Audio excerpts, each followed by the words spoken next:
अस्सलामुअलैकुम नाजरीन, मैं आपका मेज़बान मोहम्मद अनस और आज हम पढ़ रहे हैं नवी जमात की दरसी किताब का सबक नंबर 2 जिसका नाम है चारपाई। आइए मुताला शुरू करते हैं।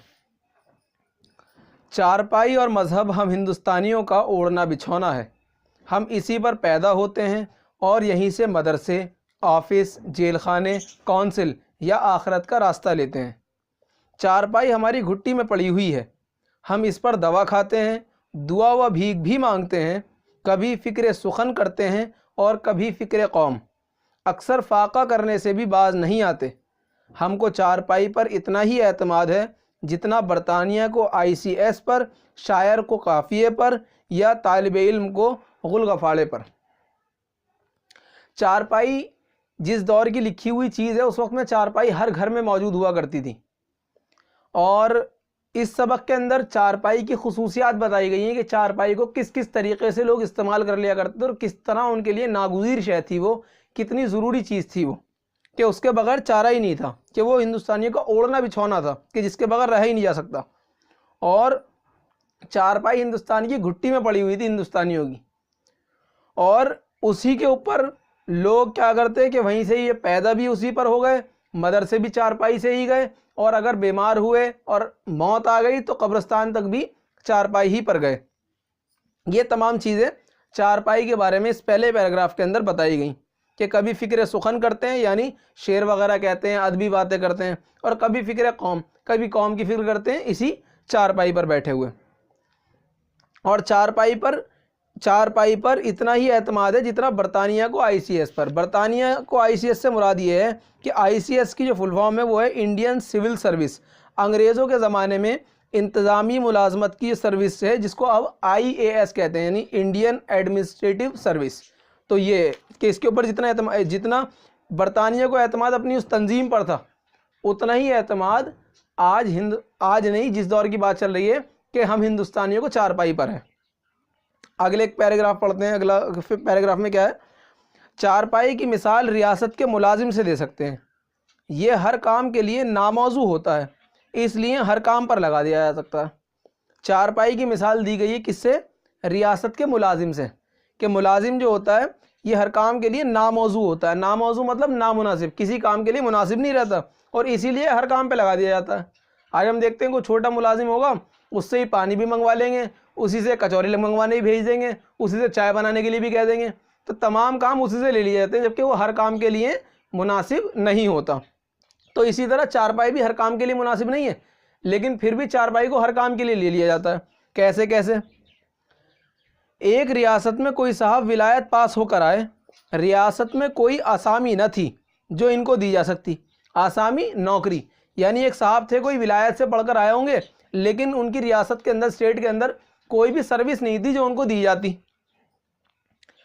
आदमी सूझबूझ के थे। राजा साहब के कानों तक ये बात पहुंचा दी कि कोई जगह न मिली तो वो लाट साहब से तय कराए हैं, राजा साहब ही की जगह पर इत्तफा करेंगे। यानी जो उस रियासत के राजा थे उनके कानों तक ये बात पहुंचा दी गई कि जी वो बड़े पढ़े लिखे आदमी आए हैं, अगर उनको कहीं नौकरी नहीं मिली, कोई जगह ना मिली उन्हें, तो वो राजा साहब की ही कुर्सी पे इक्तफा करेंगे, उसी पर किनारा करेंगे, मुझे तो यही चाहिए। अब क्या हो? रियासत में हलचल मच गई। इत्तफाक से रियासत के सिविल सर्जन रुखसत पर गए हुए थे। रुखसत यानी छुट्टी पर गए हुए थे। एक सिविल सर्जन साहब थे, वो छुट्टी पर गए हुए थे, ये उनकी जगह पर तैनात कर दिए गए। तो राजा साहब ने कहा भाई वो छुट्टी पर गए हैं, उनकी जगह इन साहब को तैनात कर दीजिए। कुछ दिनों बाद सिविल सर्जन वापस आए तो इंजीनियर साहब पर फालिज गिर गया। कुछ वक्त बाद जब इंजीनियर साहब, वो सिविल सर्जन साहब वापस आए तो जो रियासत के एक इंजीनियर साहब थे उन पर फालिज गिर गया। अब जब उन पर फालिज गिर गया तो इनको उनकी जगह लगा दिया गया, इनकी जगह उनको दे दी गई। आखिर बार ये खबर सुनी गई कि वो रियासत के हाई कोर्ट के चीफ जस्टिस हो गए थे। यानी ये काम ऐसा होता गया कि भाई पहले तो छुट्टी पर गए हुए थे, उनकी जगह लगा दिया, वो छुट्टी से वापस आ गए तो किसी साहब पे फालिज गिर गया, उनकी जगह पर लगा दिया, कुछ और उनके ऊपर सही हुए तो कहीं और लग गए। तो आखिर बात ये सुनी गई कि वो हाई कोर्ट के चीफ जस्टिस हो गए थे और अपने वली अहद को रियासत के वली अहद का मसाहिब बना देने की फ़िक्र में थे। यानी अपने बेटे को रियासत के चीफ हैं उनके बेटे का दोस्त, मसाहिब, सोहबत में रहने वाला बना देने की फिक्र में थे कि किस तरह अपने बेटे को इनकी जगह पर इनके दोस्त से दोस्ती करवा दी जाए। यही हालत चारपाई की है। फ़र्क सिर्फ यह है कि इन मुलाजिम साहब से कहीं ज़्यादा कारामद होती है। अब ये तशबीह दे रहे हैं, मिसाल दे रहे हैं कि हमारी चारपाई जो है इनसे भी ज़्यादा कारामद है। किस तरह? फ़र्ज़ कीजिए, मान लीजिए कि आप बीमार हैं, सफ़र आखिरत का सामान मैसर हो न हो, अगर चारपाई आपके पास है तो दुनिया में आपको किसी और चीज़ की हाजत नहीं। यानी इंसान के पास अगर एक चारपाई है तो उसको और दूसरी चीज़ की हाजत नहीं होगी अगर वो बीमार है। कैसे?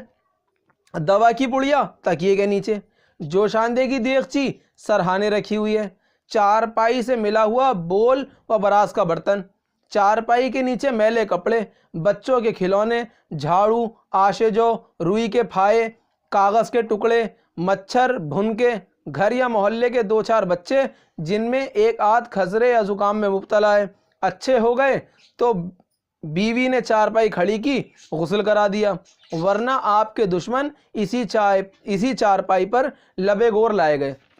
यानी यहाँ कितने सारे चारपाई के काम बता दिए कि इंसान के पास कुछ हो क्या ना हो, लेकिन अगर उसके पास चारपाई है, हम देखते हैं आमतौर पर, अगर चारपाई तो आज के ज़माने में नहीं है, हम शहरों में रहने वाले हैं, अगर हम देखेंगे अपनी नानी के यहाँ जाएँ, कहीं और जाएँ, तो चारपाई अब भी होती हैं।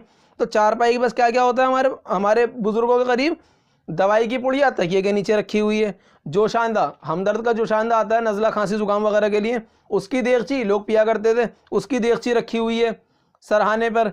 चारपाई से मिला हुआ बोल व बरास का बर्तन, बोल व बरास कहते हैं पेशाब पखाने का जो बर्तन होता है, बुजुर्ग लोगों से नहीं जाया जाता बैतुल खला तक कि वो रफ़ा हाजत करें, तो उनके लिए आपने देखा होगा कोई बीमार हुआ हो किसी के यहाँ, तो एक बर्तन होता है जिसके अंदर उनको क़ज़ा हाजत करवा दी जाती है, तो उसको कहते हैं पेशाब पखाने के बर्तन को बोल व बरास का बर्तन।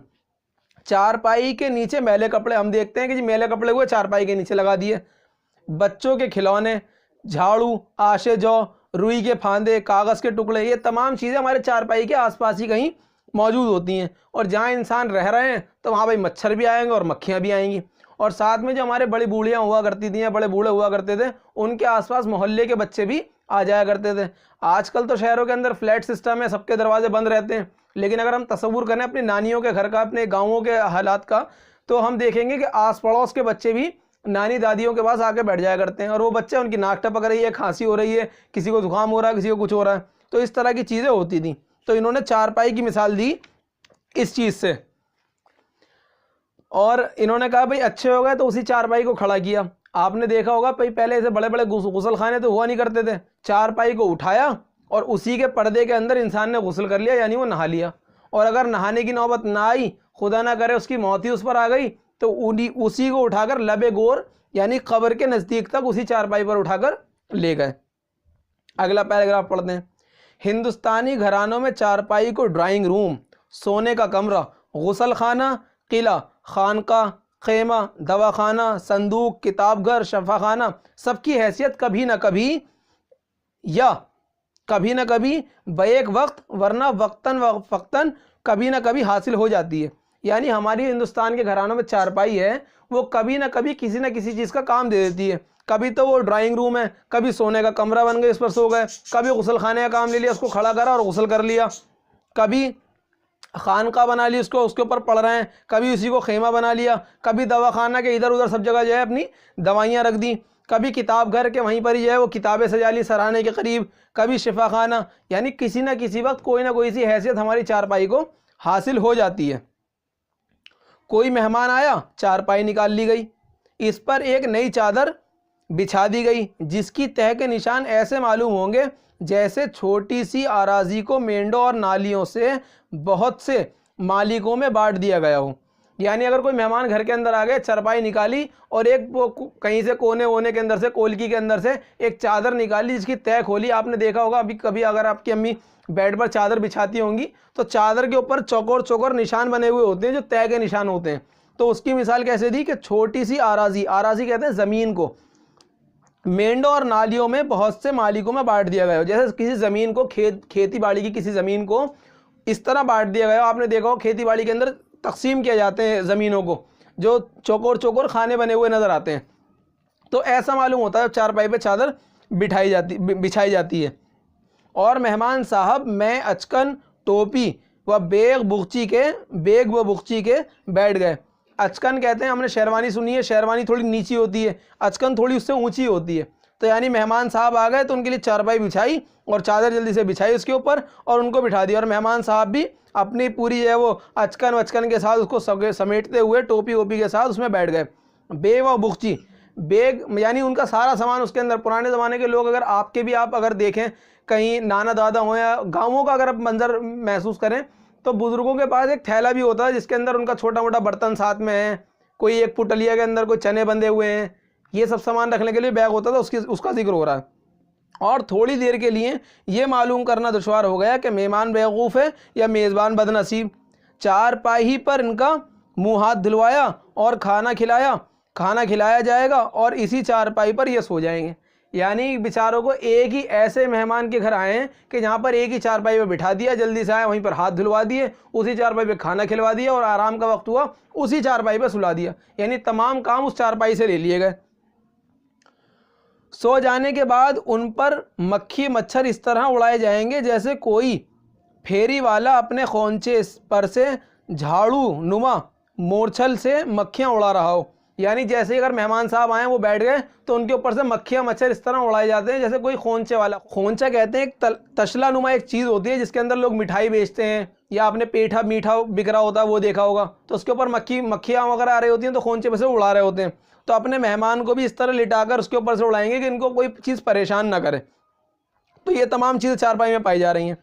आगे क्या, चारपाई पर सूखने के लिए अनाज फैला दिया जाता है जिस पर तमाम दिन चिड़िया हमले करती हैं, दाने चुगती हैं और गालियाँ भी सुनती हैं।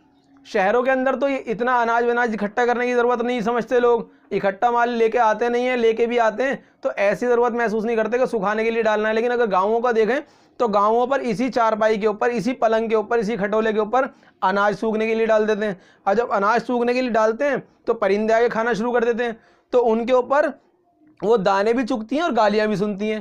भाई दादी अम्मा है पुरानी, वो जल्दी से उसको कुछ मारेंगी और गाली भी बक देंगी।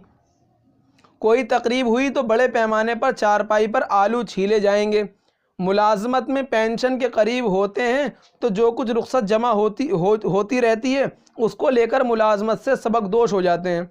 रुख्सत छुट्टी और सबकदोश होना यानी रिटायरमेंट। तो यानी अगर मुलाजमत के अंदर हमारा आखिरी वक्त आ गया तो सारी पेंशन वेंशन सारा पैसा इकट्ठा किया और उसका जो है वो सामान ख़रीद लिया।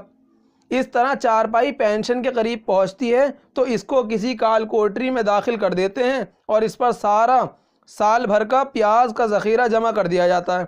यानी जब बहुत सारे पैसे मिल जाते हैं तो लोग इकट्ठा सामान ख़रीद लेते हैं। बहुत सारी प्याज व्याज ख़रीदी, किसी काल कोठरी में रखा लहसुन प्याज को और चारपाई के ऊपर फैला दिया। अब काल कोठरी में क्यों रखते हैं उसको, ताकि उसके ऊपर रोशनी ना आए। अगर प्याज के ऊपर इन सब चीज़ों के ऊपर रोशनी आएगी तो वो ख़राब होने का ख़तरा रहता है, तो उसको इसलिए आराम से ढक ढका कर एक काल कोठरी के अंदर रख दिया जाता है गाँवों के अंदर। तो अगर पेंशन के करीब आए, सारी पेंशन वेंशन आ गई तो उसकी एक साथ सारे साल भर का सामान लिया और उसी चारपाई के ऊपर उसको बिछाया और काल कोठरी में बंद कर दिया। काल कोठरी में दाखिल, इस तरह चारपाई पेंशन के करीब पहुंचती है तो इसको किसी काल कोठरी में दाखिल कर देते हैं और इस पर साल भर का प्याज का ज़ख़ीरा जमा कर देते हैं। एक दफ़ा देहात के एक मेज़बान ने प्याज हटाकर इस खाकसार को ऐसी ही एक पेंशन याफ्ता चारपाई पर इसी काल कोठरी में बिछवा दिया था और प्याज को चारपाई के नीचे इकट्ठा कर दिया था। यानी एक बार किसी के यहाँ मेहमान के तौर पर गए होंगे ये, तो उन साहब ने क्या किया, इनको ये खाकसार इन्होंने अपने आप को कहा, जो रशीद अहमद सिद्दीकी साहब हैं, इनको क्या किया, एक प्याज जो जिसके ऊपर प्याज जली हुई थी चारपाई के ऊपर, उस चारपाई से प्याज तो उसके नीचे डाल दी और इनको उसके ऊपर सुला दिया और काल कोठरी में कह दिया भाई यहाँ पे सो जाओ, आप रात गुजार लो। तो आप सोचें कितनी परेशानी रही होगी। एक प्याज भी अगर घर में छिलती है, प्याज के करीब जाओ, आंखों में आंसू आते हैं, बहुत सारी परेशानियाँ होती हैं। अब इनको उसके ऊपर डाल दिया। अब ये क्या कह रहे हैं, इस रात को मुझ पर आसमान के इतने ही तबक रोशन हो गए थे जितने सारे प्याज़ों के छिलके थे और वो यकीनन 14 से ज़्यादा थे। यानी इतने तबक कहते हैं परतों को कि सातों ज़मीन और सातों आसमान के पर्दे खुल गए थे मेरे ऊपर, कि क्या वो रात गुजरी थी उनकी। तो ये चारपाई जो है इनका, इन्होंने यहाँ तक बताया कि चारपाई को किस किस तरीके से इस्तेमाल किया जाता है। आज की वीडियो में हम सफ़ा नंबर 16 के 16 तक ही पढ़ते हैं। चारपाई के हमने जो पढ़ा है उसके अंदर हमने जाना कि चारपाई जो है वो हम हिंदुस्तानियों का ओढ़ना बिछोना है।